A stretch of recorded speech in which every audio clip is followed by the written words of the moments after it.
करणार मी। आई शपथ, थांब जरा। आईला खरंच खूपच क्यूट एक पिल्लू निघालेलं आहे। Hello guys, welcome back to my YouTube channel. जसं की आपण हिंदीमध्ये न व्हिडिओ बनवता आता मराठीमध्ये बनवणार आहे, कारण आपले जे सबस्क्रायबर्स आहेत ते माझ्यावरती भडकले आहेत। ते जरा हिंदीमध्ये नको बनवू, कारण तुला मराठी लोकांचा जास्त सपोर्ट आहे वगैरे। तर परत एकदा ठीक आहे, जय महाराष्ट्र भावांनो। पण आपले जे मराठी लोक आहेत ते जर आपला व्हिडिओ बघतायत तर सबस्क्राईब केल्याशिवाय जायचं नाही, सबस्क्राईब केल्याशिवाय जायचं नाही भावांनो। तर जसं की तुम्हा सगळ्यांना जे आपले ओल्ड सबस्क्रायबर्स आहेत, म्हणजे जे पहिले सबस्क्रायबर्स आहेत, तर त्यांना तर माहितीच आहे की आपण एक कबुतराचा जोडा आणला होता। म्हणजे 1-2 महिन्यापूर्वी एक कबुतराचा जोडा आणला होता आणि आपण त्यांना कोंडत वगैरे काय नाही, बिनधास्त असं म्हणजे घरामध्ये मोकळे। तर मला आवड आहे तशी पहिल्यापासून की प्राण्यांची पक्ष्यांची नाही का, मी काही ना काही असं पाळतच राहतो। हात दुखायला लागला व्हिडिओ, मग सवय नाही ना कधी ब्लॉगची असो।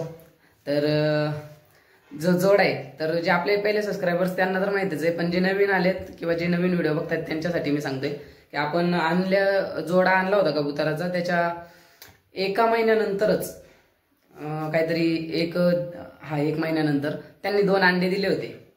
तर 2 अंड्यामधनं 1 अंडं तर खराब झालं होतं, पण जे उरलेले 1 अंडे त्याच्यामधून सुखरूप पिल्लू बाहेर आलं होतं। आणि आज ते पिल्लू पूर्णपणे 1 महिन्याचं झालंय आणि 1 महिन्यामध्ये ते किती भारी दिसतंय हे तुम्हाला मी आज दाखवणार आहे, आणि त्यासाठीच मी व्हिडिओ करतोय। आणि त्याच्यापेक्षा मोठी खुशखबर, हे पिल्लू 1 महिन्याचं होत नाही तर तवर त्यांनी तिकडे अंडे पण दिलेले आहेत परत, म्हणजे 1 महिन्याचं झालंय आणि तिकडे 2 अंडे परत दिलेले होते, म्हणजे आहे अजून। आणि आता सध्या तर त्याच्यावरती नर बसलाय, तसं ते असं आलटी बालटीने बसतात, कधी मादी बसते अंड्यावरती, कधी तिचं झालं की ती उठून येते, नंतर नर बसतो। आणि आता आपल्या समोर जे आहेत ते पहिलं वाला जे एक पिल्लू निघालं होतं, जे 1 महिन्याचं झालंय आता, आणि मादी आता बाहेर आहे आणि जो नर आहे तो अंड्यावरती बसलाय। तर चला मी तुम्हाला सगळ्यात पहिला आता मादी दाखवतो, आणि जे 1 नंबरचं पिल्लू होतं पहिलं निघाले ते पिल्लू दाखवतो की 1 महिन्यामध्ये ते किती भारी झाले आणि कसं दिसते। चला तुम्हाला दाखवतो। हे बघा, हे जो आहे हा ते आपलं 1 महिन्याचं पिल्लू आहे बघा। 1च महिन्याचं आहे, वाटतं की 1 महिन्याचं आहे म्हणून, कसलंय 1च महिन्याचं आहे फक्त। आणि लयच खूपच असं भारी झालंय ते 1 महिन्यामध्ये, कारण ते एकटंच होतं त्यामुळे त्याला खाऊ वगैरे चांगलं घातलंय। हे जे अलीकडचा जो आहे ना तो 1 महिन्याचा आहे, म्हणजे हे पिल्लू आहे। आणि जी पलीकडची आहे ही आपली मादी आहे, जी आपण विकत आणली होती, म्हणजे जोड्यामधली मादी आहे। आणि हिनीच आता परत अंडे दिलेले आहेत आणि आता ही बाहेर आहे याच्यासोबत।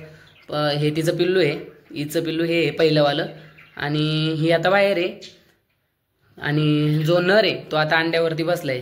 पहिले पिल्लू बघा तुम्ही 1 महिन्यामध्ये किती भारी झाले, खूपच। मला तर म्हणजे एवढं भारी वाटतंय ना की आपले म्हणजे सक्सेस झालो मी माझ्या याच्यामध्ये। मला वाटलं नव्हतं पिल्लू जगल वगैरे, लय छोटं दिसत होतं ना, मला कधी सवय नाही बघायची काय नाही।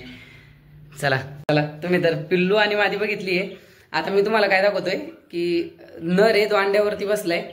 आणि म्हणजे नर पण कसा आहे आपला, तुम्ही हे तर बघितले नर कसा आहे दिसायला वगैरे, आणि अंडे वगैरे सगळं दाखवतो तुम्हाला। तर चला बघू आपण। तर हा बघा नर बसलाय अंड्यावरती। आईला इथून अंड्याचं टक्कर आहे, 18-19 दिवस झाले वाटतं। 1 मिनिट, इथं पण आहे, म्हणजे 1 पिल्लू निघालंय मित्रांनो। खुशखबर आहे आपल्यासाठी परत एक। आई शपथ मला माहिती नव्हतं, मी आता व्हिडिओ बनवतोय म्हटलं तुम्हाला दाखवू, तर मी बघायला आलो आणि खरंच 1 अंड फुटलेलं आहे, हे बघा। आणि हा नर अंड्यावरती बसलाय, 100% 1 पिल्लू याच्या खाली आहे। तसं तर तो हात टाकू देत नाही, मारतो तो। बघू आपण तरी पण ट्राय करू। आई शपथ मारतोय तो, थांब रे जरा बघू दे रे पिल्लू, काय नाही करणार मी। आई शपथ, थांब जरा। आईला खरंच खूपच क्यूट 1 पिल्लू निघालेलं आहे। 1 मिनिट, 1 पिल्लू निघालेलं आहे आणि 1 अंडा अजून जसं तसं आहे, ते पण 1-2 दिवसामध्ये निघून जाईल। हा आपला नर आहे मित्रांनो। आई शपथ लय चावतोय जोरात, बघा कसं चावतोय, बघा कसं चावतोय। थांब की जरा बघू दे की, काय घेऊन चाललोय का तो पिल्लाला? आई चावतोय आईला। बघा पिल्लू निघालेलं आहे मित्रांनो, कसली पिवळी केस आहेत त्याच्यावरती, ते सहसा दाखवत नाही कबूतर अंडे। तर त्यांनी अंड्याचं टक्कर जे बाहेर फेकून दिलेलं आहे, थोडंसं त्यात पडलेलं आहे। तर बघितलं तुम्ही आता, जसं की तुम्ही बघितलं, मी खूपच खुश आहे डायरेक्ट, म्हणजे मी सांगू शकत नाही। ही खुशी जी आहे ना ही फक्त एक प्राणी मित्र किंवा प्राणीप्रेमी जे असतात ॲनिमल लवर तेच फक्त समजू शकता। मी खरंच खूप जास्त खुश आहे, कारण मी बघितलं सुद्धा नव्हतं की आज खरंच 18-19 दिवस झाले, मला लक्षात सुद्धा नाही. तर परत निघाले पिल्लू, चांगलं झालं. हे पण एका महिन्यामध्येच त्यांनी दुसरं पिल्लू काढलं, म्हणजे 1 महिन्याचं नाही, काहीतरी 1 महिना 5-6 दिवस झाले असतील, तर त्यांनी दुसरं पिल्लू काढलंय लगेच. आणि एक जे अंडं राहिले ते पण 1-2 दिवसामध्ये निघून जाईल. तर मी खूपच जास्त खुश आहे मित्रांनो खरंच. आणि जर तुम्हाला यांची खरंच अपडेट बघायची असेल रोजच्या रोज, किंवा नाही का की ते पण पिल्ल्यांची मी रोज अपडेट टाकत जाईल की केवढं झालंय, दिवस किती आहे, सगळं तुम्हाला रोजच्या व्हिडिओमध्ये दिसेल. तर मराठी माणसं, एका मराठी माणसाला फक्त एक मराठी माणूसच सपोर्ट करू शकतो. तर सो मला 100% सपोर्ट करा मित्रांनो. जर तुम्हाला वाटत असेल आपला मराठी माणूस पुढे जावा, तर 100% मराठी माणसाला सपोर्ट करा. काय नाही करायचंय तुम्हाला, फक्त सबस्क्राईब करायचंय आणि ते जे बेल आयकॉन आहे ते ऑन करायचंय, फक्त दुसरं काहीच नाही. यासाठी तुम्हाला कुठले पैसे लागणार नाही, काय नाही. फक्त